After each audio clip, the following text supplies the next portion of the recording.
वृंदावन की कहानी जिसकी हम बात कर रहे हैं। वृंदावन की कहानी एक दूसरा ही मामला है। यह महाभारत की मुख्य कहानी में नहीं आती और इसका उद्गम पौराणिक है। और यह बात कही जा सकती है कि इस कहानी के एक प्रतीकात्मक स्वरूप के होने की बात को आरंभ से ही माना जाता रहा है। ये कह रहे हैं वृंदावन, उसकी जो कहानी मतलब आपके जो भागवत है, वृंदावन के बारे में जो भी बातें हैं वो सिंबॉलिक है। भगवान कृष्ण जो गोपियों के साथ रास रचा रहे हैं, सारी चीजें कर रहे हैं, ये सारा का सारा सिंबॉलिक है। एक समय मैंने भी उस व्याख्या को स्वीकार किया था। मैं भी ये मानता था सिंबॉलिक चीज है ये, पर बाद में मुझे इसे छोड़ना पड़ा। पुराणों में ऐसी कोई चीज नहीं जो ऐसे किसी आशय की झलक देती हो। पुराण जो हैं वो ऐसा नहीं दिखाते कि वृंदावन की जो कथा है या वृंदावन का जो स्वरूप है वो कोई प्रतीकात्मक हो। ऐसा नहीं है। खैर इशू ही नहीं उठता लोगों के तो ये कि वृंदावन की बात है, अरे भाई भावना की बात है, तो ये तो लोक है। ये तो आपका अलग अलग साकेत धाम है, गोलोक है, सबके अपने अपने धाम हैं और वहां चलती है ये चीजें। कुछ का ये भी शरीर में रहते तो नहीं, भावना से करो, इसकी तो भावना रखो आप। महाभारत की मुख्य कहानी में तो ये आती नहीं, वृंदावन की। पुराणों में ऐसी कोई चीज नहीं जो ऐसे किसी आशय की झलक देती हो। ये बातें बड़ी प्लेन सी लगती हैं, पर इसके मायने अगर आप देखो। ये श्री अरविंद लिखते हैं। हाँ, ये तो ऊपर से श्री अरविंद का चला आ रहा है।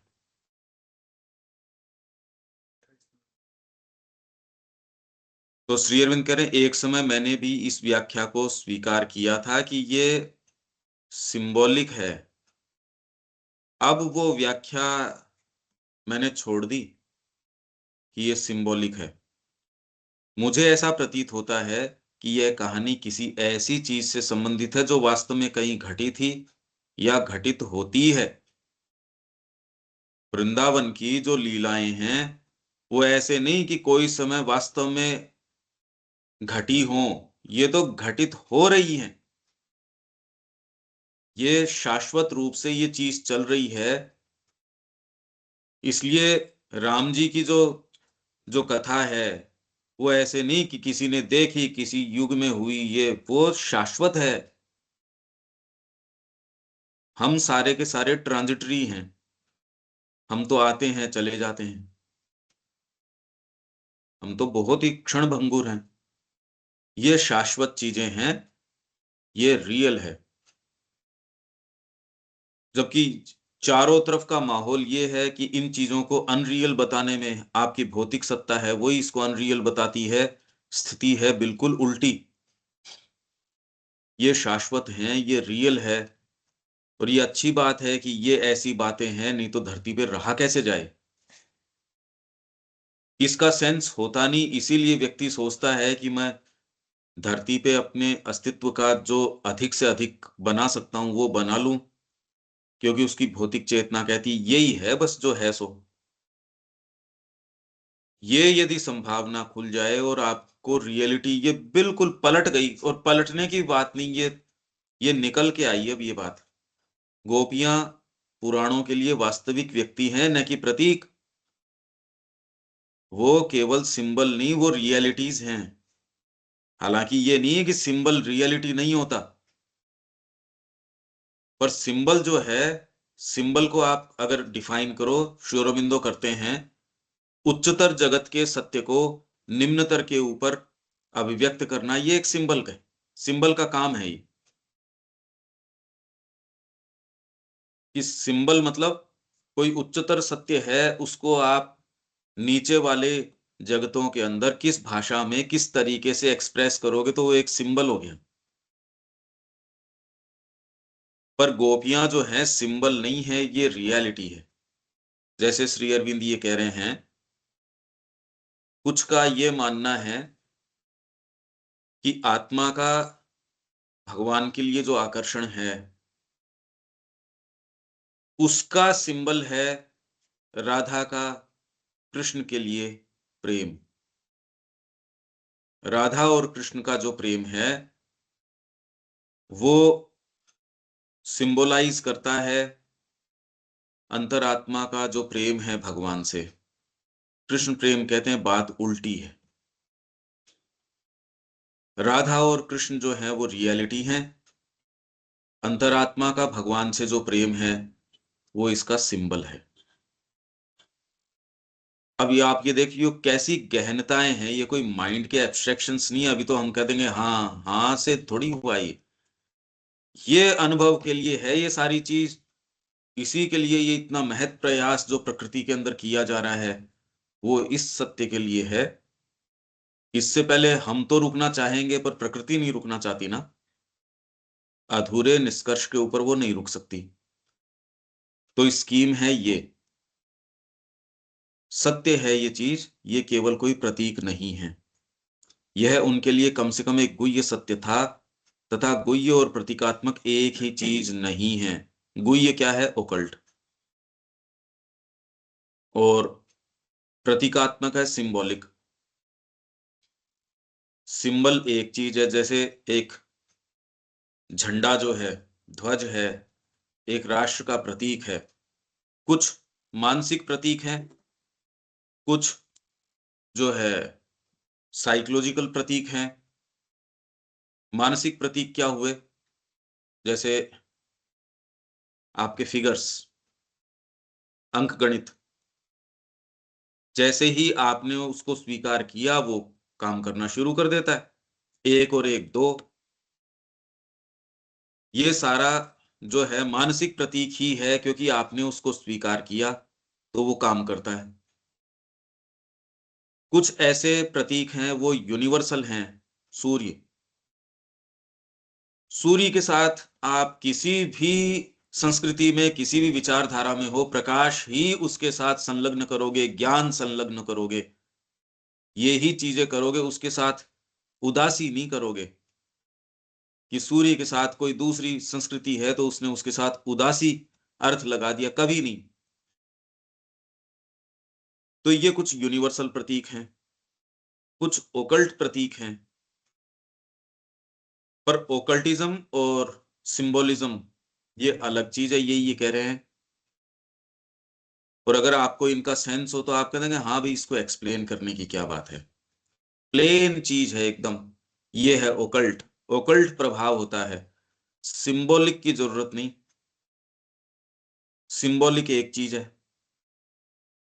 आप इन चीजों में निवास करते हो, कर सकते हो, और सारी चीज बदल जाएगी। जीवन जो है एकदम बदल जाएगा, क्योंकि शरीर क्या कह रहा है वो एक सिंबल हो सकता है, या उसके अंदर कोई ओकल्ट चीज हो सकती है, या उसमें पता नहीं क्या क्या हो सकता है। आपको सुनना आना चाहिए, ये रिचनेस होनी चाहिए। इसलिए पुराणों के अंदर श्री अरविंद क्या कह रहे हैं, इसके अंदर सिंबॉलिक ट्रूथ भी है, इसके अंदर ऐतिहासिक चीज भी है, इसमें ओकल्ट ट्रूथ भी है, इसके अंदर साइकोलॉजिकल ट्रूथ भी है। ओकल्ट और साइकोलॉजिकल एक चीज नहीं होती। आपका साइकोलॉजिकल ट्रूथ एक है, ओकल्ट ट्रूथ एक है। और इन सारों के ऊपर व्यक्ति निवास कर सकता है, एक साथ कर सकता है, किसी एक चीज में से ये सारी चीजें निकाल सकता है। अब पुराणों में ये चीजें हैं जिसके अंदर ये रिचनेस है, वो ये निकाल सकता है। नहीं तो ये सेंस ही नहीं हो आप क्या कह रहे हो, और ये रियल है ये। और अपना जितना काम है वो अगर इसका प्रभाव नहीं हो तो क्या तो आप लिख लो, क्या कर लो। प्रैक्टिकली आप अगर कोई काम कर रहे हो और वही आपके तौर तरीके हैं जो मनुष्य जाति के हैं, तो क्या तो आप दिव्य जीवन कर लोगे, क्या आप साधना कर लोगे, क्या आप आश्रम चला लोगे? नियम तो वही भौतिक लागू हो रहे हैं, ऐसा नहीं है। माँ श्री अरविंद ने वहां प्रमाणित तो कर दिया, वो रचना कोई कोई भौतिक रचना नहीं है ये। और जो देखना जानता है वो देख, हर चीज में देख सकता है, अरे ये तो बात कुछ और है। तो जो व्यक्ति इन स्तरों के ऊपर रहता है वो इस तरीके से बात करता है, ऐसे व्यवहार करता है। ये कोई ये नहीं कि आप अपने शब्दों को बना के बोलते हो, बना के नहीं बोलते, वो भीतर चेतना से आते हैं। माँ कोई बना के थोड़ी बोल रही थी। तो प्रतीक क्या होता है? एक अर्थपूर्ण मानसिक रचना मात्र अथवा एक काल्पनिक आविष्कार मात्र हो सकता है, परंतु गुह्य एक ऐसी यथार्थ वस्तु है जो कहीं पर मानो भौतिक दृश्य के पीछे वास्तविक है। तो जो आपके मार्कंडेय पुराण है, श्री अरविंद कह रहे हैं इस व्यक्ति को बहुत जबरदस्त ओकल्ट आंखें रही होंगी, नहीं तो ये चीजें ला नहीं सकते आप दुर्गा कवच कर लो, कोई चीज आपको जो है, कितने कितने आप ये सोचो, ये संस्कृति कर क्या रही है? ये आदित्य हृदय है, ये आपके कितने कितने स्तोत्र हैं, सहस्त्र नाम भरे पड़े हैं ये। क्यों? इसका क्या सत्य है? और सारे लोग इसका पारायण कर रहे हैं, कोई किसका, कोई किसका, कोई किसका। राम जी वहां जो है जा रहे हैं, आदित्य हृदय का अगर पाठ कर रहे हैं, तो आप ये सोचिए इसकी प्रामाणिकता क्या है और किस समय से चली आ रही है, और ऑथेंटिक है, कोई करके देख लो। तो इसके अंदर ऐसी क्या बात है? अब तो ये क्या करते हैं कि होमा खेती, जिसके अंदर होम करके उसकी जो भस्म है उसको काम में ले रहे हो, और फिर बाद में कहते हो देखो इससे ये हो गया, इससे आपके पैरामीटर्स जो हैं खेत के एनपीके के देखो ये तुरंत उछाल आ गया और आ रहा है। पर ये ओकल्ट चीज को एकदम निम्न से निम्न स्थिति के अंदर उतार के लेके आना है, प्रभावी है। पर ये मानसिकता कि किसी भी चीज को भौतिक स्तर तक ले आना, और अपने आप के ऊपर वो क्या रही होगी पता नहीं, आप इन चीजों के प्रति खुले हो नहीं हो। खेती में इतने एक्सपेरिमेंट्स हैं, यहाँ अग्निहोत्र करते हैं तो यहाँ इन वायरसेस का प्रवेश नहीं है, यहाँ ये है। पर भौतिक मन इससे आगे जाता नहीं। आप संगीत करो तो गाय ज्यादा दूध देती है, आप ये करो तो इससे ये लाभ होता है। आप अगर सच्चाई बरतते हो तो आपके ये लाभ होता है, आपका व्यापार ठीक चलता है, आप गौशाला को दान करते हो तो ये काम होते हैं। तो आपने सद्गुणों को भी अपने स्तर के ऊपर उतार लिया एनी हाउ, पर वो प्रक्रिया यहां तक भी काम करती है, हालांकि ये इसका निम्नतम प्रयोग है, और व्यक्ति जिस स्तर के ऊपर है वो ऐसी ही बातें करता है। तो ये वास्तविक है, कोई ये जो चीज है ये रियल है, और जिसका पार्थिव जीवन के लिए अपना सत्य हो सकता है तथा पार्थिव जीवन पर जो उसका प्रभाव पड़ता है वह यहाँ अपने आप को मूर्तिमान भी कर सकता है। गोपियों की लीला को इस प्रकार कल्पित किया गया लगता है मानो वह दिव्य गोकुल में निरंतर चल रही है, और जिसने अपने आप को पार्थिव वृंदावन में प्रक्षिप्त कर अभिव्यक्त किया, और इसे सदा ही अनुभूत किया जा सकता है। आप इसमें प्रवेश कर सकते हो, आप इसमें जा सकते हो, ये है, पर इसका प्रवेश स्वयं को लेके नहीं जा सकते। कोई टैगोर ने जो बताया वहां नाटक वो कर रहे थे, व्यक्ति प्रवेश कर रहा था, अनधिकृत तरीके से उसको द्वारपाल ने रोक लिया और ये कहा कि आप चोर हो। उसने कहा मैंने कोई चीज नहीं चुराई। तो जब शिनाख्त की गई तो उसकी बगल से एक गट्ठर निकला, फिगरेटिव चीज है ये, और वो गट्ठर उसके सेल्फ का था। वो सेल्फ जब तक नहीं गलाया जाए, मैंने आज एक शेयर किया है ग्रुप में, योग की केंद्रीय जो प्रक्रिया है ये क्या है, उसका सेंस आए एक, और ये रियल है। ये जो बात कर रहे हैं हम ये रियल है। इसमें यदि हमने प्रवेश नहीं किया तो इस जगत में आके वैसे किया क्या? चूक गए हम इस जीवन का अर्थ। तो आप उसको बहुत ध्यान से देखना। दूसरे धीरे धीरे धीरे अपने आप को ये कन्विंस तो करना ही पड़ेगा, अरे रियल ये है। अपने आप को धीरे धीरे इस चीज के लिए कि जिनकी ये बातें चल रही हैं ये हैं रियल, और आशा भी इस बात से उठती है ये रियल है। अगर ये बात हटा दी जाए जो श्री अरविंद कह रहे हैं, हमारा वर्तमान जीवन जो भी है, पर ये सोच के भी कितना अच्छा लगता है कि चलो ये रियलिटी है, तो आशा बनती है। अगर ये कह दे नहीं, इस जगत के पीछे जो आपने इसके बारे में सोच रखा है वही रियल है, तब तो आशा ही नहीं बची। मतलब ऐसे जीवन को ढोया कैसे जाए, आप ये सोचिए। अरे भाई मेरी जो भी गति है, मैं बैलगाड़ी से चल रहा हूं, पर आशा तो है मैं चलता रहूंगा तो कभी तो पहुंचूंगा।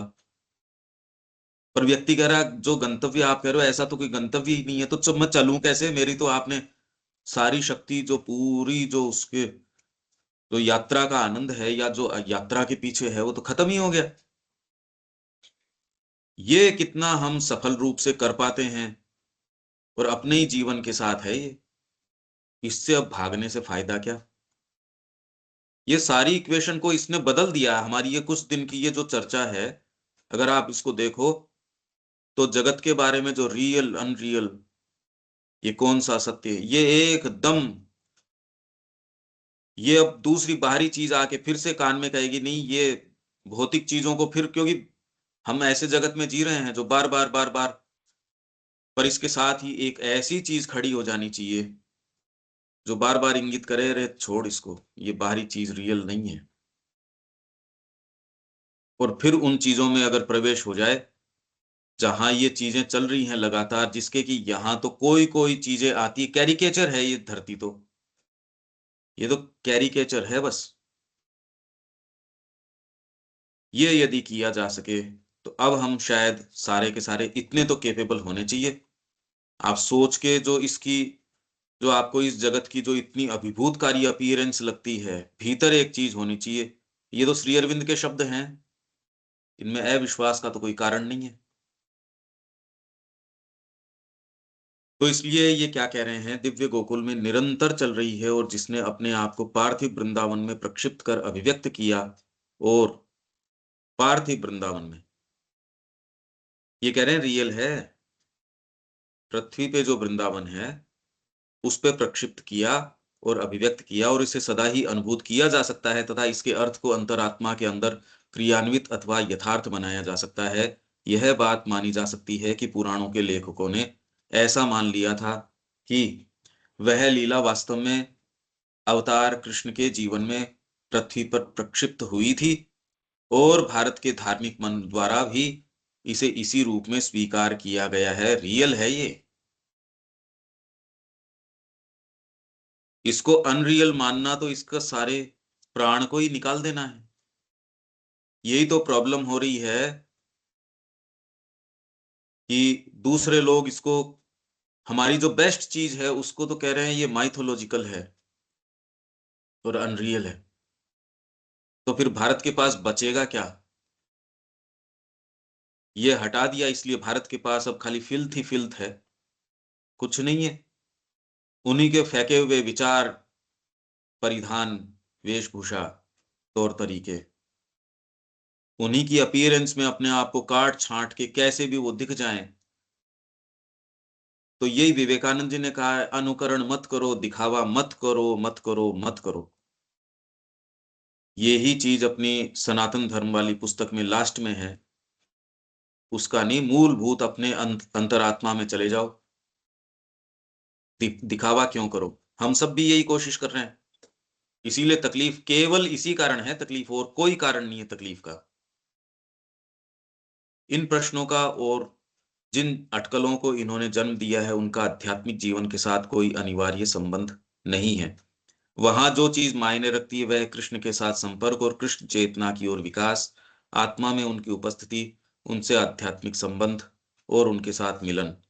और जब तक वह प्राप्त नहीं हो जाता तब तक उसकी अभीप्सा बनाए रखना, भक्ति में अग्रसर होते रहना, तथा पथ पर जितना भी ज्ञान प्राप्त किया जा सके उसे प्राप्त करना।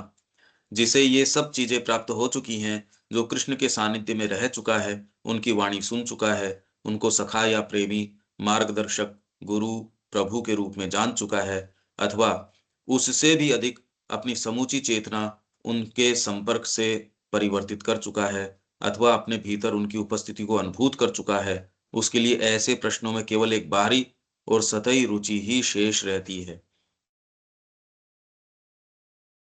कौन सी? ऐतिहासिकता के बारे में, वृंदावन था नहीं था, रियलिटी है नहीं है, उसके लिए रात दिन का काम है। श्री अरविंद ने कहा, भाई आप मेरे को श्री कृष्ण और श्री अरविंद एज इफ श्री अरविंदवाद और कृष्णवाद अलग अलग चीजें हो, कि बात क्या कर रहे हो, तुमने मेरे को बहुत ज्यादा परेशान कर दिया।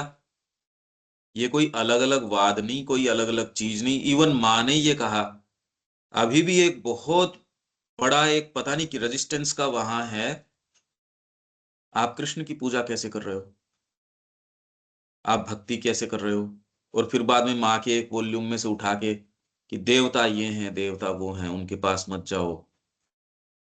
इतने मूर्ख लोग हैं, जबकि माँ कह रही है, सहाना देवी को कह रही है और को, कि श्री कृष्ण का ही काम है जो हम यहाँ आश्रम में कर रहे हैं। कितना सुविधाजनक तरीके से लोग ले लेते हैं चीजों को। और श्री अरविंद ने कहा, मैं किसकी वरीयता बताऊं, श्री अरविंद एज इफ कोई अलग हो, श्री कृष्ण अलग हो। अरे मेरे पल पल के साथी हैं, मेरे सारे योग के पूरे, मेरे को तो पूरी सहायता शुरू से, मेरे साथ एक हैं वो, मेरे डबल हैं। मैं किसके ऊपर आक्षेप करूं? आप क्या क्या स्थापित करना चाह रहे हो कि श्री अरविंद अलग हैं, श्री अरविंद और मतलब ये क्या बात कर रहे हो? हम तो एक हैं। हम एक बिल्कुल अलग जगत में प्रवेश कर गए इन बातों से। आप ये देखिए कितना आनंद है इसमें, और ये रियल है कि भावना करो आप इधर रहो, ये भावना की बात नहीं, ये रियलिटी है। इसी तरह जिसे आंतरिक वृंदावन और गोपियों की लीला के साथ संपर्क प्राप्त हो चुका है, जो आत्मसमर्पण कर चुका है, जो आनंद और सौंदर्य के सम्मोहन के वशीभूत हो चुका है, अथवा केवल वंशी की ध्वनि मात्र की ओर ही मुड़ चुका है, उसके लिए शेष सबका कदाचित ही कोई मूल्य होता है। ये है, ऐसे नहीं कि आप आश्रम में रह रहे हो तो ये आप भी तो वही कर रहे हो या बुरे तरीके से। अरे इशू है ही नहीं ये, किसी चीज का यहाँ स्कीम ही नहीं है धरती के ऊपर। आप कहाँ दूसरी बातें, कोई कंपैरिजन नहीं, कहीं कोई बातें नहीं, अब चीज कुछ और है, ये रियलिटी कुछ और है। अगर ये सिनेरियो हो और आपने अगर बच्चे के की तैयारी ही नहीं करवाई इसकी, तो आप तो अटक गए। आप तो उसको पता नहीं कहाँ फैंटम्स की तैयारी करो, मृग मरीचिकाओं की तैयारी करवा रहे हो उसको। वो बेचारा खुद परेशान रहेगा धरती के ऊपर, खुद एक मिजरी का सोर्स रहेगा और खुद मिजरेबल रहेगा। आप कह रहे हो हम शिक्षा करवा रहे हैं, अरे आप उसको परपिचुअल प्रताड़ना का एक शिकार बना रहे हो ऐसी शिक्षा से। डर केवल इसलिए लगता है क्योंकि कोई चारों तरफ कोई बात कह नहीं रहा। अरे पर सत्य तो सत्य है, आज कर लो चाहे कल कर लो। इसी के लिए हम सबको खड़े होके, यही नया जगत है, नए जगत की तैयारी, इसमें आपकी शक्ति जानी चाहिए। इधर उधर जाएगी उससे फायदा क्या?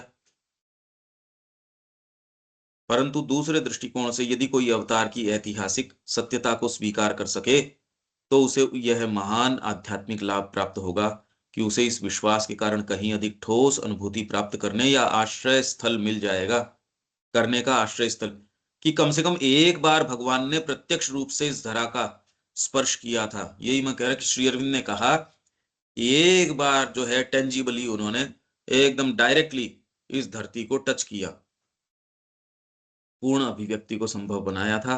दिव्य परा प्रकृति के लिए इस विकसनशील पर अभी भी बहुत अपूर्ण पार्थिव प्रकृति में अवतरित होना संभव बनाया था। वृंदावन और श्री कृष्ण की सत्यता और ऐतिहासिकता के बारे में श्री माता जी का कहना है, संपूर्ण पृथ्वी और इसमें समाहित सभी कुछ एक प्रकार का संकेंद्रण है। ये और गंभीर बात आ गई। यहां तो एक से एक ऐसे जैसे कोई आपको परिलोक की कथाएं कह रहे हो, आप कह रहे हो यार ये बात है, बिल्कुल यही बात है। बस ये है कि इसको हम कितना रियल मान पाए, इसमें निवास कर पाए। भाई माँ और श्री अरविंद कह रहे हैं इसमें तो अविश्वास का तो कोई प्रश्न ही नहीं उठ सकता। अच्छा, यहां तक पढ़ा है, इसमें कोई कोई बात या कोई लाइन जो क्लियर नहीं हो अनिल जी? बस आत्मसात करने की बात है, क्योंकि ये हमारे एस्टेब्लिश जितने भी हैं ढांचे उसको एकदम छिन्न भिन्न कर देगा। खलबली तो मची जानी चाहिए। हाँ बिल्कुल, वो जो अभी तक प्री कंसीव्ड जो चीजें हैं उनको बिल्कुल तोड़ता है, क्योंकि क्योंकि वो चीजें इतनी समय से जो है आपके सेटल्ड हैं, तो विश्वास कैसे एकदम से आए? नहीं होता है। एकदम से नहीं, हाँ होता एकदम नहीं है क्या, वो। कैसे आए? आपके चारों हाँ तरफ की न्यूज, चारों तरफ की व्यवस्थाएं, लोग, इतनी अभिभूतकारी सारी जो अर्थव्यवस्था की है, शिक्षा की, चिकित्सा की, न्याय तंत्र की, सब टोटल गाजे बाजे से आपको तो बाहरी चीज को स्थापित करने के लग रहे हैं। तो आदमी वो देखता सब है यार उनका ये विरोध क्या करते बात हैं है, बिल्कुल। मुश्किल है इसीलिए। क्योंकि बाहरी वातावरण तो इसके विरोध में है। अगर किसी का ध्यान करने में इंटरेस्ट है तो इससे बढ़िया कोई चीज नहीं है। अगर ध्यान कर सको तो इसी चीज के ऊपर कॉन्टम्पलेट करना, इससे फ्रूटफुल ध्यान क्या होगा? नहीं तो और ध्यान करो और इसी जगत से फिर संलग्नता वैसी की वैसी रह जाए, या ये हो कि इस जगत से पलायन कर जाए। इशू पलायन का इनका है ही नहीं, ये बात कुछ और है। अब धीरे धीरे कम से कम आप समझ जाओगे, यहां वो वाली बातें ही नहीं है भाई। जिस तरीके से लोग आध्यात्मिकता को फ्रेम करते हैं, है ही नहीं ये बातें, ये चीजें ही नहीं है यहाँ कोई। अनुभव आने के बाद आप कैसे, तो अब कहो किन टर्म्स में बताएं? अब ये तो बेस्ट टर्म्स हैं जिसके अंदर चीजें कही जा सकती हैं, तो आपको आनंद आएगा फिर। श्री अरविंद का जितना साहित्य पढ़ोगे, माँ का देखोगे। पर बस इसके मार्ग में एक बीच का एक बैरियर है, साधना में प्लंज लेना। मेरे ख्याल से अब धीरे धीरे आपको ये प्रेरित करेगा, आपको कन्विंस करेगा कि वो अब, क्यों अनिल जी, बिल्कुल। कि हम अपनी तो ही रिचनेस को दूर क्यों करें भाई? हमारा बर्थ राइट है वो, हमारा तो ये बर्थ राइट है। देविका जी ठीक है ये बातें? हाँ जी। जो एस्टेब्लिश्ड हमारे जो ढांचे हैं उनको कितना डिस्टर्ब करता है ना ये, कि रियलिटी तो वो है। हाँ जी बिल्कुल। देखने का दृष्टिकोण देखो इसमें एकदम बदल जाता है। और जिस तरीके से ये दूसरे लोग फ्रेम करते हैं इसको, या कितना दकियानुसी सा है, वो आध्यात्मिकता को परिभाषित करने की ओर की कोशिश करते हैं। अरे वैसी बातें ही नहीं है, ये तो बात कुछ और है।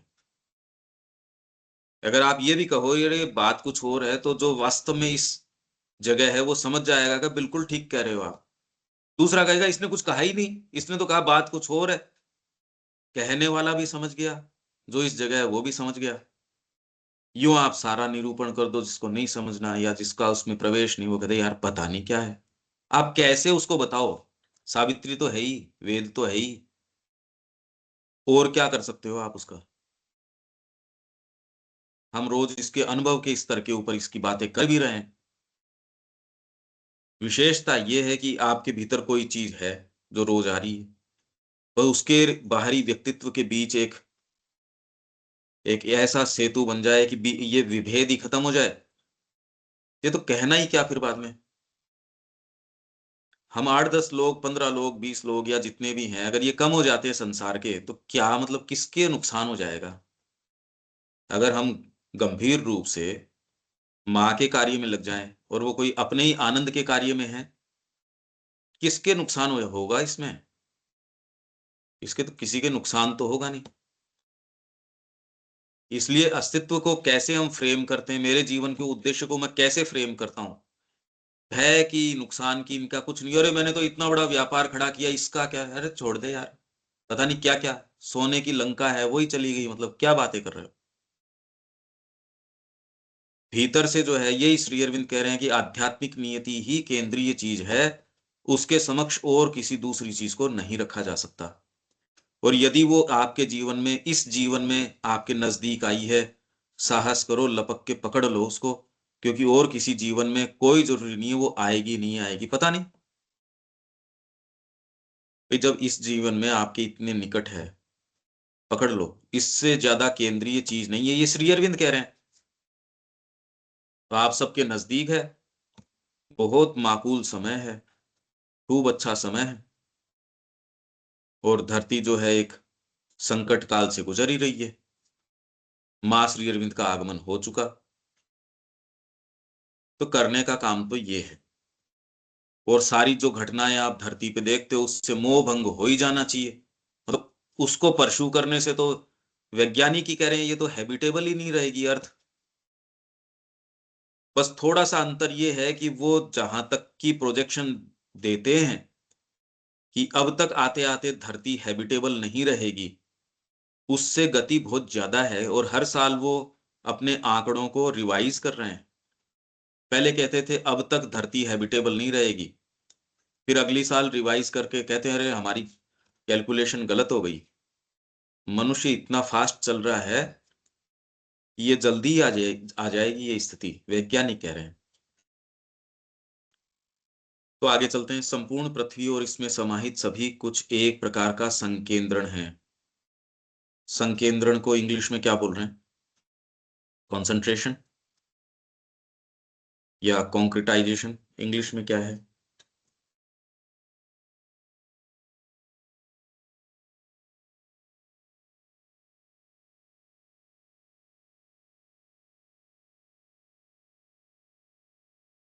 इंग्लिश क्या बोलती है देविका जी इसकी?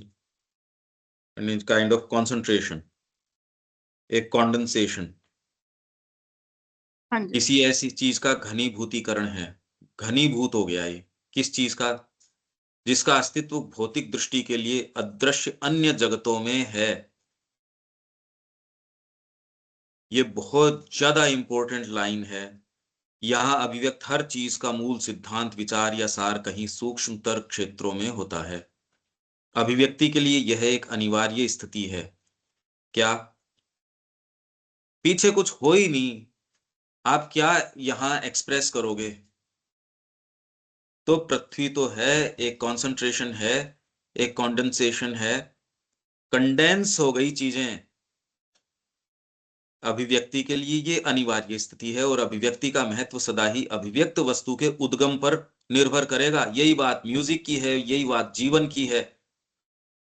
आपकी अभिव्यक्ति का महत्व जो है या उसकी वैल्यू जो है, उद्गम क्या है उसका? अभी उद्गम है कामना, केवल क्रेविंग। माँ ने कहा कि यहां सब टोटल विचार केवल क्रेविंग है, तो उससे क्या तो हम एक्सप्रेस कर देंगे। इसलिए संगीत, साहित्य, कला, जीवन, धर्म, इवन सब की सब टोटल आपका उद्गम तो यही है, क्रेविंग ही क्रेविंग है।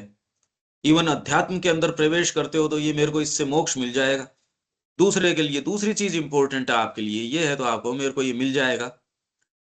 इस ग्रंथि से तो परे गए नहीं कि अंतरात्मा जो है उसके लिए जो देने का आनंद है,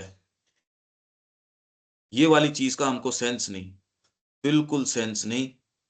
इस दृष्टिकोण से यदि आप देखो चारों तरफ की धरती के ऊपर की ये क्रम विकास हमको ये अब तक कहां लेके आया, हम कहां हैं, इस दृष्टिकोण से आप देख सकते हो। नहीं तो आप उस चक्र के हिस्से हो, वो आपको यंत्र के रूप में चला रहा है। आप पर्सपेक्टिव नहीं देख सकते इस जगत का, वो तो साक्षित्व हुए बिना होगा नहीं। हर व्यक्ति अपने आप को साक्षी मानता है, यह उसके यंत्र का हिस्सा है। देखो, अंतरात्मा के बिना साक्षित्व नहीं हो सकता। यही बात गीता में अपन ने वहां बिल्कुल साफ साफ कही है। देवताओं के जगत में एक आदर्श और सामंजस्यपूर्ण वृंदावन है, जिसका कि पार्थिव वृंदावन केवल एक विकृत और भोंडा रूप है। अब जो ये इतनी बातें ये वृंदावन, भौतिक वृंदावन के बारे में करते हैं, उनको कुछ सेंस है नहीं एज सच। हालांकि जबरदस्त प्रेजेंस है। तो वो ओकल्ट प्रेजेंसेस तो माँ ये कह रही हैं कि ऐसे स्थान होते हैं जहां एनर्जी का कंसंट्रेशन होता है, जिसमें काशी एक है, वृंदावन है, इवन पौंडीचेरी है, क्योंकि माँ श्री अरविंद की तपोभूमि है। जो लोग आंतरिक रूप से विकसित हैं, चाहे अपनी इंद्रियों में या अपनी मानसिकता में, वे इन यथार्थताओं का बोध या दर्शन कर पाते हैं। और जिनमें ये कल्टीवेशन नहीं है, वो पता नहीं, इसीलिए बहुत अलग अलग वर्णन हो गया अब जगत का। आप कौन से स्तर के ऊपर हो, वैसा वर्णन आप करते हो, और आपको लगता है ये रियल है। जो सामान्य मनुष्य को अदृश्य होती हैं और उनसे अपनी अंतः प्रेरणा ग्रहण करते हैं। तो हम बाहरी फेन में निवास करते हैं, जो एक्चुअल कंटेंट है उसका कोई सेंस नहीं। इसीलिए हमारे लिए मां श्री अरविंद की चीजें हैं वो किताबी ज्ञान है केवल।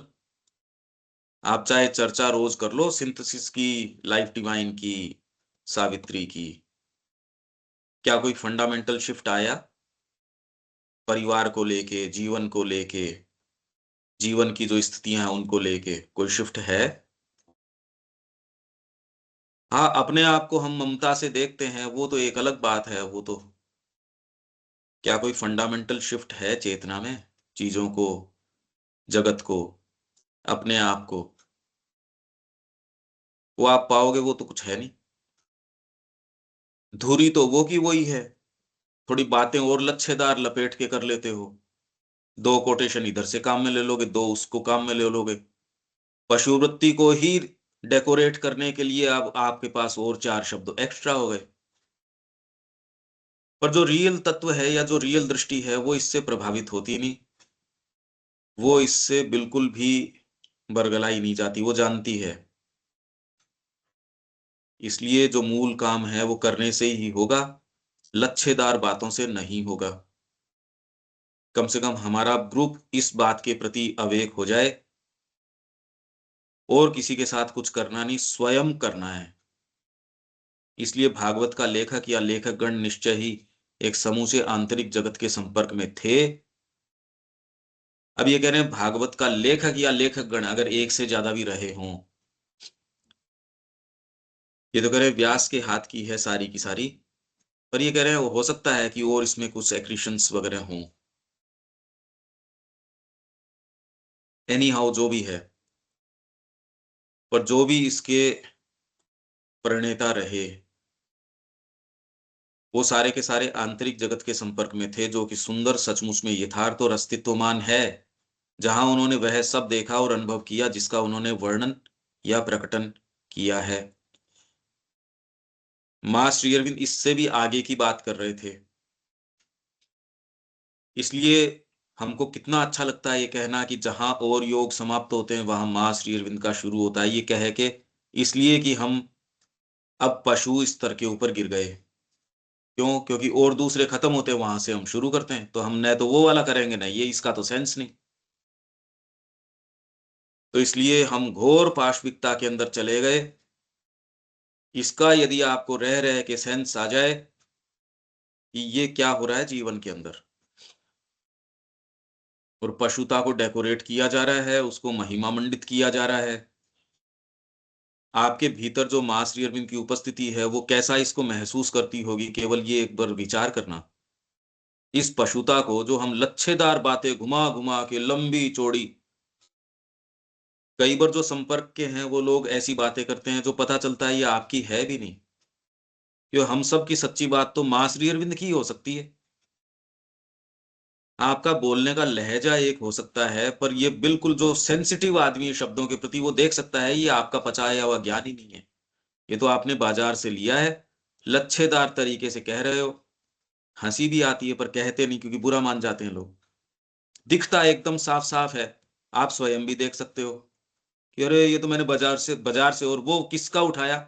जिसको आप थोड़ा सा अडोर करते हो, जिसके पास बड़ी गाड़ी है, जिसके पास ये है, तो मैं थोड़ा सा ऐसा ही दिख जाऊं, ये सफलता के मानक है।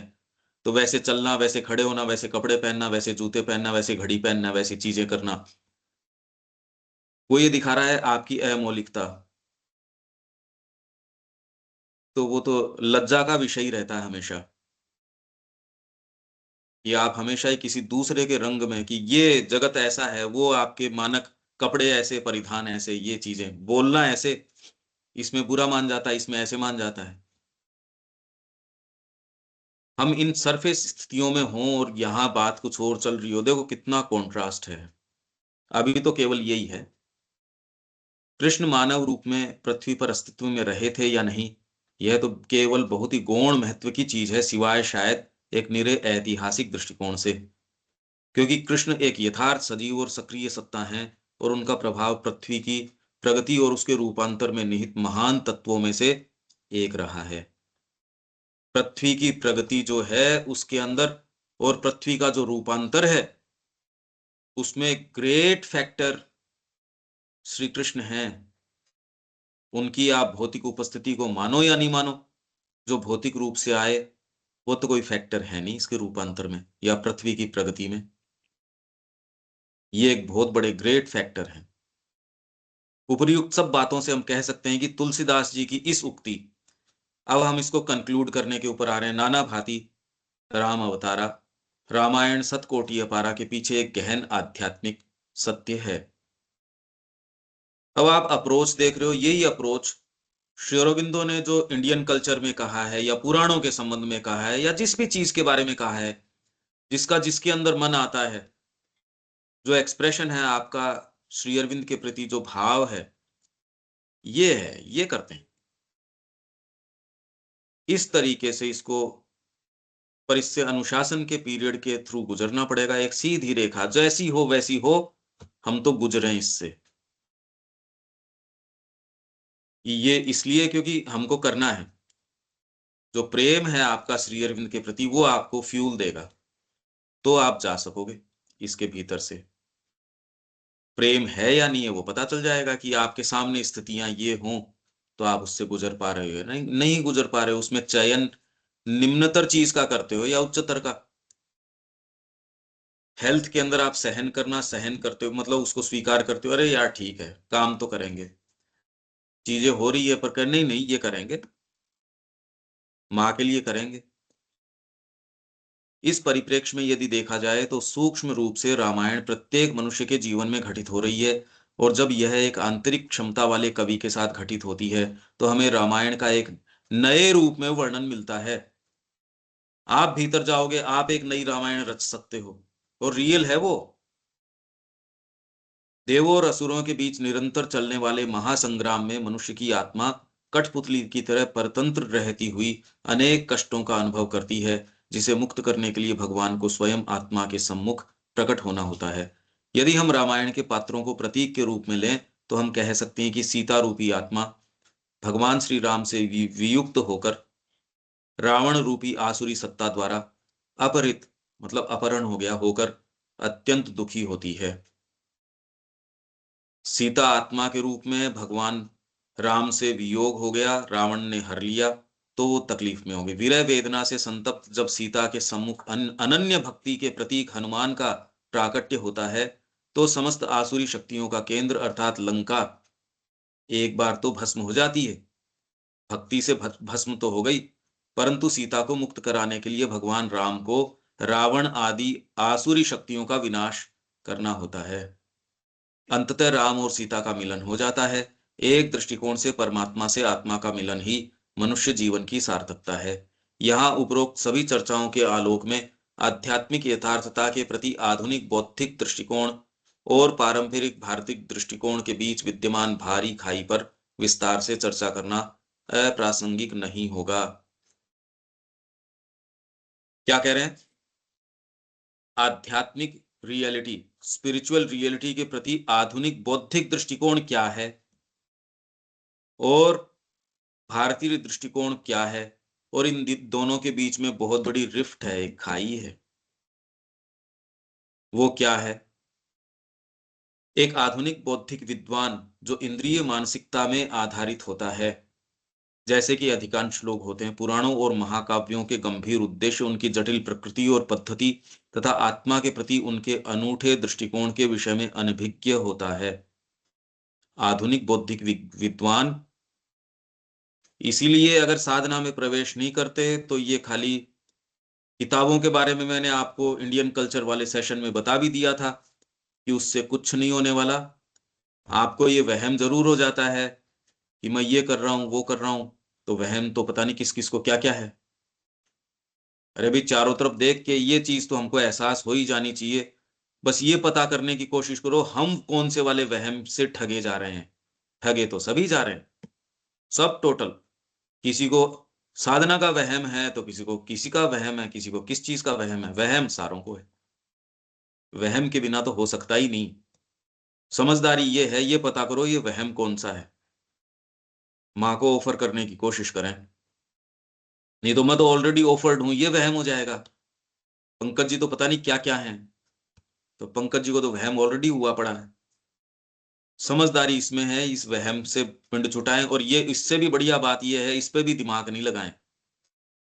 ये पता कर लें ये माँ का काम है और उसमें अनन्य रूप से लग जाए। माँ आगे जरूर आपको इंडिकेशन देगी, सच्चे व्यक्ति को वो बता देगी। ये जो मार्ग तय करेगा तो उसके गड्ढा भी आ जाएगा तो उसको सिखाने के लिए ही है, गिर भी जाएगा तो वापस खड़ा हो जाएगा। तो मार्ग तय करें हम, मेन बात तो है ये। तो अनूठा जो दृष्टिकोण है उसके विषय में अनभिज्ञ होता है, और जब वह इतिहास, राजनीति, समाज और धर्म के विषय में तथ्यों को एकत्रित करने के लिए बौद्धिक आलोचना के भाव से पुराणों और महाकाव्यों के निकट जाएगा।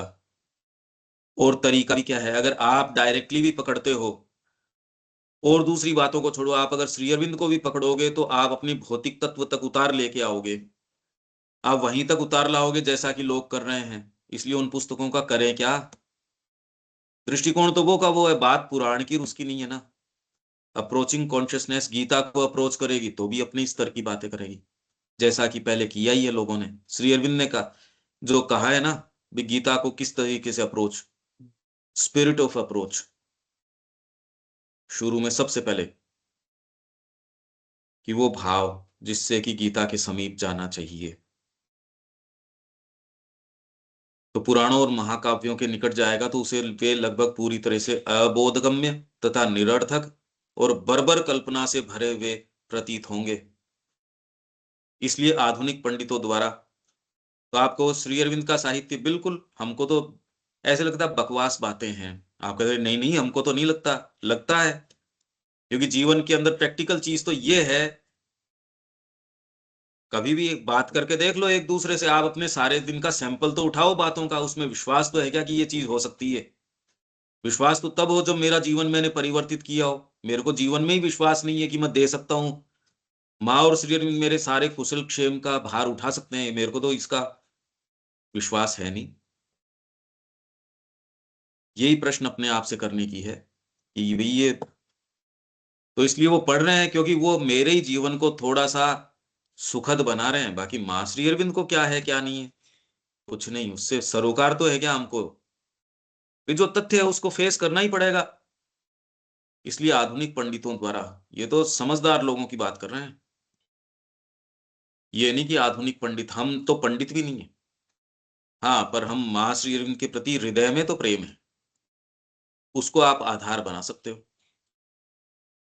चाहे पूर्वी हो या पश्चिमी, उनके प्रति विरुचि का भाव रखे जाना तथा उनके साथ ऐसा बर्ताव करना कि वो लगभग कोरी कल्पना है, समझ में आता है। इसलिए श्री अरविंद ने वेद के विषय में क्या कहा है, इवन श्री अरविंद के जो अनुयायी हैं उनको विश्वास नहीं है, वो फोर्सफुली कह ही नहीं सकते कि वेद तो तब आए जब जीवन में तपस्या हो। तपस्या एक करना नहीं चाहता। व्यक्तिगत रूप से आप जीवन देख लो उनका, जो बड़े बड़े व्याख्याता हैं, भोजन सामने आती लट्टू हैं।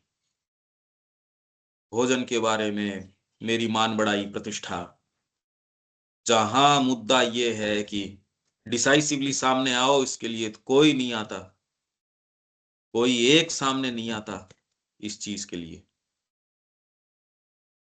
अपना पल्ला तुरंत झाड़ लेते हैं कि यहाँ डिसाइसिवली आपको सामने आके अपना स्टैंड क्लियर करना है, नहीं आते, बातें बातें हैं केवल। तो इसलिए उनका जीवन मिथ्या है। यदि उनके भाव में और कोई दूसरा उद्देश्य और सांस्कृतिक भिन्नताएं और असहमतियां प्रवेश न करती हों तो भी, इसका मूल कारण है मतलब कि आप अगर पॉजिटिवली होस्टाइल हो इस संस्कृति के प्रति, इसकी आवश्यकता नहीं है। अगर आप बौद्धिक अप्रोच से भी भारत के पास जाते हो तो भी आप इसका कुछ प्राप्त नहीं कर सकते। जैसे कि आर्चर था, वो तो पॉजिटिवली होस्टाइल था इंडियन कल्चर के प्रति, इस भाव से तो आपको मिलेगा ही क्या। पर यदि आप बौद्धिक रूप से भी प्रवेश करना चाहो तो आपके हाथ कुछ नहीं लगेगा। हम तो पाशविक तरीके से प्रवेश करने के कर रहे हैं, बौद्धिक तो अभी है ही नहीं। हम बौद्धिकता के लिए भी आपकी निम्न पाशविक प्रकृति है, बहुत ज्यादा मुश्किल है आज के समय में। जबकि एक मोबाइल है, टेक्नोलॉजी हमको खाए जा रही है, इसमें ये विज्ञान जो है सब चीजों को अंडू कर रहा है। एक बहुत ज्यादा बड़ा प्रश्न है, और यदि हम में से कोई एक भी इस पे विजय प्राप्त कर सकता है तो वो ग्रेटेस्ट बेनिफेक्टर ऑफ ह्यूमैनिटी होगा। मेहनत तो लगेगी, करने लायक काम ये है किसी को दबाव नहीं देना, किसी को कहना नहीं, कोई रिसोर्स इकट्ठे नहीं करने, केवल जिस आदर्श को हम चेरिश करते हैं उसको जीवन में चरितार्थ करना है बस। पर यह बहुत ज्यादा मुश्किल काम है। एक बड़े प्रोटेक्टेड एटमॉस्फेयर में यहां करना जो है लगभग असंभव सा महसूस होता है। इसलिए कैसे कोई व्यक्ति कर सकता है कि ये बहुत ही मुश्किल है।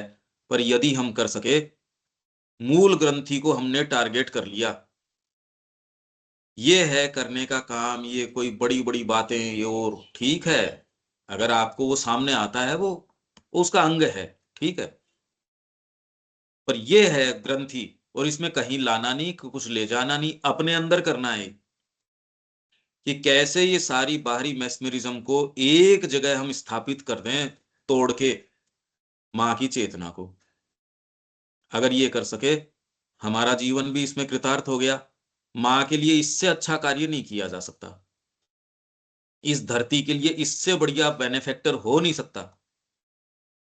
और यूं आप जा जा के लोगों का कल्याण करो, नारी उत्थान और पता नहीं क्या क्या, उससे कुछ नहीं होने वाला। ये यदि हम कर सकें तो करने का काम ये है, ये रिमाइंडर डालने जो आपको बार बार बार बार रिमाइंड करता रहे। अब ये सुबह का है तो धीरे धीरे देखो कितनी गहन हम चर्चा कर ही पा रहे हैं ना। और ये नहीं होता तो ये जितने भी हमारा समय गया है 3 साल का, ये जो भी, अब वो हम और किसी चीज में चले जाते। यही गहनता हमारी तो अभीप्सा है, सारे समय बनी रहे हम प्रैक्टिकली ये चीज, और जो ये अभिव्यक्ति हुई है ये सारों को मिलनी चाहिए। कौन है जो इसको नहीं स्वीकार करेगा? तैयारी टेस्ट तो देना पड़ेगा, बचपन से ये टेस्ट डेवलप हो। हम लोगों के लिए ही सारे समय इसको मेंटेन करना इतना मुश्किल है, तो आपने अपने बच्चों को तो दी ही नहीं ये बात, और फिर अपेक्षा उनसे करते हो, वो कैसे कर लेंगे भाई? तो उसके अपराधी आप हो जो विश्वास ही नहीं करते। तो आप मां श्री अरविंद को कन्फ्रंट किस मुंह से करोगे? ये आपकी नेक्स्ट संतति है, क्योंकि वो आपकी संतति है इसलिए वो मां श्री अरविंद से दूर है। इसका कारण तो हम हैं। क्यों? क्योंकि हमारे अंदर एक डिसीव करने वाला तत्व है, एक वो है, वो डिसीव करता है। इसका मूल कारण है आधुनिक मानसिकता का वस्तुओं की सतही प्रकृति में कैद होना। आप तो कोई लेख पढ़ लो किसी के अंदर, इसने खेती के अंदर इतने करोड़ रुपए कमाए, सक्सेस स्टोरी, आप ये डालो और ऐसी ऐसी सक्सेस स्टोरी आएगी आपके सामने, और आप भी कहोगे हाँ, कितना भद्दा रूप है। आप हर चीज को इसी दृष्टिकोण से आंका जा रहा है। यही माने का उपयोगितावाद। डेफिनेटली जो उपयोगी है वो बेटर है, निरुपयोगी है उससे। पर पहले ये प्रश्न तो करो, उपयोगी किसके लिए? क्या? तो हमारे टेस्ट्स हैं वो एकदम वल्गराइज हो चुके हैं, हमारी भाषा वल्गर हो चुकी है। कितने वल्गर हमारे टेस्ट। हम आपकी भाषा देखो, आप आपका संवाद देखो, इतना ऑफेंसिव महसूस होता है, आपको लगता है वो नॉर्मल फोन पे केवल लच्छेदार बातें और झूठ, केवल झूठ। फिर कहा हम माँ की चेतना मेंटेन कर रहे हैं। अरे यार क्या कर रहे हो तुम? अब कहें तो क्या इसको, केवल झूठ, टोटल। और महसूस भी नहीं होता कि हम इतना लगातार धारा प्रवाह झूठ ही झूठ, झूठ ही झूठ। देखो क्या हो रही है। ऐसी मानसिकता में आप सोचो हम पुराणों में प्रवेश कर जाएं। हम्म। इसलिए ये मानसिकता परिवर्तित होने की जरूरत है। आपकी चीजें कहीं गई नहीं, वेद में कैसे तो प्रवेश करो, पुराणों में कैसे तो प्रवेश करो, सतही प्रतीति में कैद होना और परिणाम ऐसी प्रतीतियों को ही यथार्थता समझ लेने की उसकी प्रवृत्ति। अच्छा, यहां तक अब कोई बात है क्या? ये तो अपनी कमेंट। ये हम कौन सी पुस्तक से पढ़ रहे हैं सर? ये जो आपके पास ये है, ये नाना भांति राम अवतारा। अच्छा ठीक है। ये आपके पास है। हाँ मैं समझ गया। अब आप देख रहे हो कितनी जबरदस्त बातें हैं ये।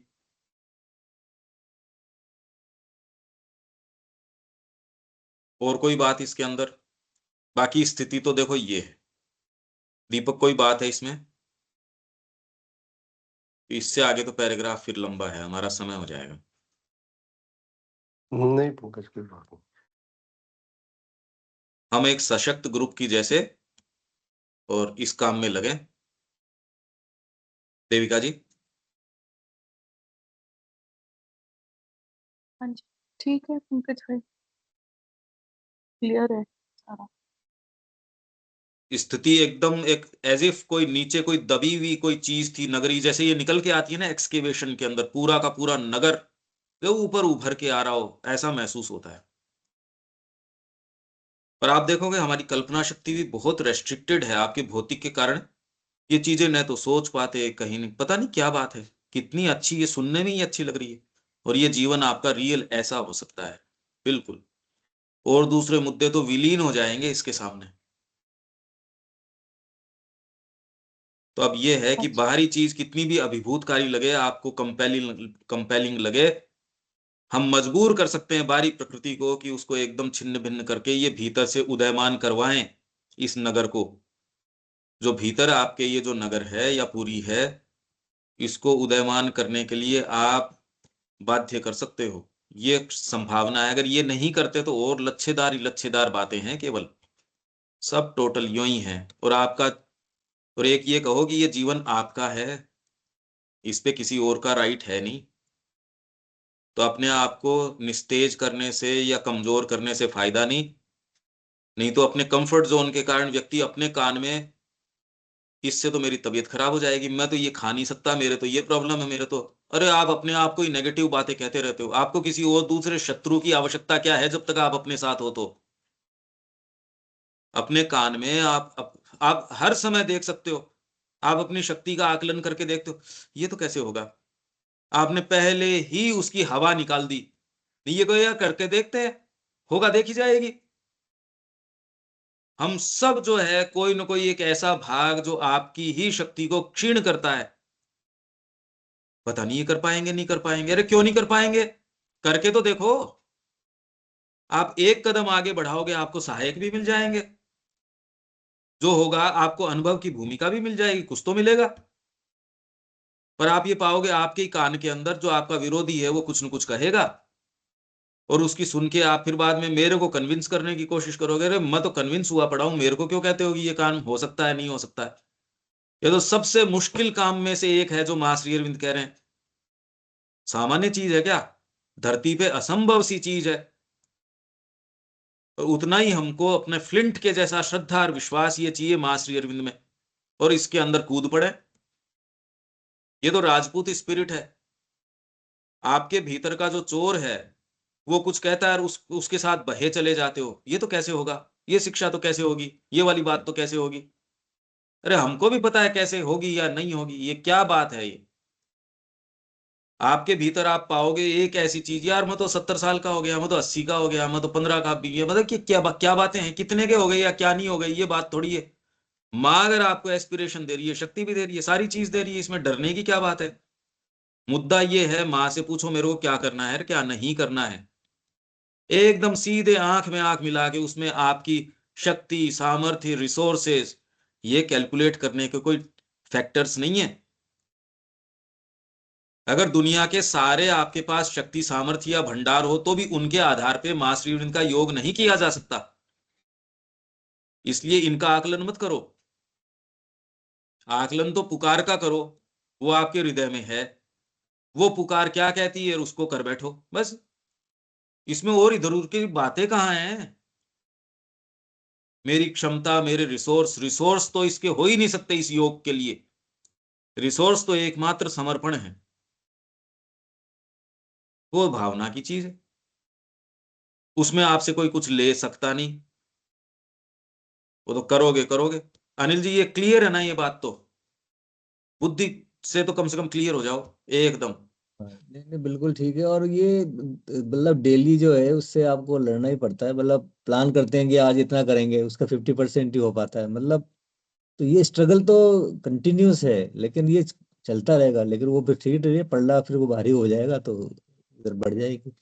लेकिन ये देख रहा हूँ कि मतलब प्लान जितना कर पाते हैं उसका 50% भी नहीं कर पाते एंड ऑफ द डे में। ये तो है। पर आपको तो चारों तरफ से हेल्प ही नहीं है, वहां तो आपको स्ट्रगल ही करना पड़ता है। आपको तो वातावरण का भी तो सहायकता कोई वहां है नहीं ना। हाँ नहीं वो तो फिर भी कोशिश अब भी वो तो करता हूँ, जैसी लेकिन है वो वैसी है, वो होता तो है। उसमें तो क्या, हाँ क्योंकि आप कोई भवन बनाते हो, कोई दूसरा आके उसको मिटा देता है।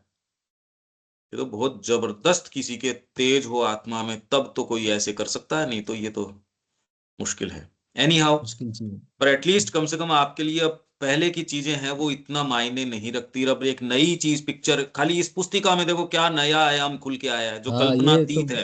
कल्पना नहीं, मतलब इसमें इतना उम्मीद नहीं थी कि ऐसा ऐसा निकलेगा खजाना। और मतलब ये नहीं। सब में नहीं, हम क्यों मेहनत करें इन चीजों में? आप ये कल्पना बिल्कुल, करो, सही एक बात। एक चीज पैक्ड है इस चीज से, एक एक चीज पैक्ड है। इसको बिखराओ अपने, तो इसको बिखराओ। बिल्कुल बिल्कुल। और अपने कृष्ण प्रेम वाली आई है, उसको अब अभियान के रूप में कि हम कैसे करें, प्रैक्टिकल काम है, इसको बिखराओ। आपसे विवेक संपर्क करेगा, हम्म। बिखरा दो उसको, जैसे प्रकृति बीज बिखरा रही है ना। उससे जो संपर्क में जो आकर्षित होगा, उससे संपर्क में जो आएंगे वो ऑलरेडी एक कम से कम छटनी होके आ जाएंगे। साल भर के सही बात। अंदर अगर 5 लोग भी आते हैं, भैया आपको हतोत्साहित होने का तो कोई राइट ही नहीं है। अगर मैं इतने साल से अगर लगातार कर रहा हूं, आज कौन सा सेशन हमारा हो गया, और मैं उसी जोश के साथ कर रहा हूं, तो आपको तो राइट ही नहीं है फिर बाद में कोई दूसरी चीज का। सही बात।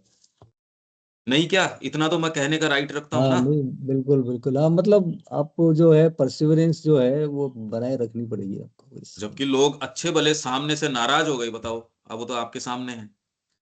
वो तो ऐसी, और जबकि अब आप देख रहे हो कि अरे ये बातें तो एकदम खुले पकवान की जैसे हैं, व्यंजन है ये बातें, तो अब सुबह सुबह कितनी मीठी लगती हैं ये। बिल्कुल, वो तो अब जिस दिन नहीं मिलता है उस दिन तो ऐसा लगता है कुछ मिसिंग है। हाँ तो फिर देखिए, और इसमें एनर्जी जाती है अनिल जी। आप बिल्कुल 1 घंटा बोल के देखो, मीनिंगफुल अगर सही आप बात। 10 मिनट बोलते हो तो आप बोल के देखो ना। अरे गला सूख जाता है सब। खाली गला नहीं, आप बोल के तो देखो फिर क्या हो जाता है, वो देखो बिल्कुल पता, बाद बिल्कुल में पता बिल्कुल। चलेगा। तो सही बात। आप, ये रिक्वेस्ट है कि वो पुस्तक को बिखराओ किसी भी तरीके से। रोज का 1 आध घंटा इसमें ले लो, यूनिवर्सिटी पकड़ लो, फोन करो उससे कि हमारा पूरा सेट श्री अरविंद और माँ का, क्योंकि इसके साथ हमारे सेशंस भी तो हैं। अरे 10 को फोन करते हो, उसमें आधा रेस्पॉन्स आएगा, बिना मन के आएगा, जैसा भी आएगा, आपका पूरा मन होगा बस। आप तो पूरे जोश के साथ करो, लगे रहो इसके ठीक अंदर। ठीक बात। तो ये हम करें, ये माँ के प्रति हमारी भेंट है, प्रैक्टिकल भेंट है ये। क्यों, आपको कैसे करें प्रैक्टिकल, हमारी ऑफरिंग क्या हो, ये प्रैक्टिकल है। इंटरनेट पे सारों के नंबर है, उनसे कहो, उनकी लाइब्रेरीज के अंदर पहुंचाओ ये सेट, विजिट करो। मैं तो अगर जयपुर जैसी जगह के अंदर हूं, मैं यहां बैठ के अगर ये चीज कर पा रहा हूं, तो आप तो वहां, बताओ, राजधानी में बैठ के तो आप कुछ भी कर सकते हो। यहाँ तो ऐसे स्थान पे जहां कोई सभ्यता नहीं, कोई और चीज नहीं। देविका जी ने भी कहा, मैं तो ऐसे आ गई जैसे कोई 50 साल पहले के किसी गांव में आ गई हो। अरे पर आप तो एडवांस जगह हो, फिर आपको तो मल्टीपल नंबर ऑफ टाइम्स ये चीज करनी चाहिए। तो आप इसके लिए ठीक है। कमर कसो, और इस ये काम प्रैक्टिकली शुरू कर दो। जय श्री माँ। जय श्री। जय श्री जय श्री।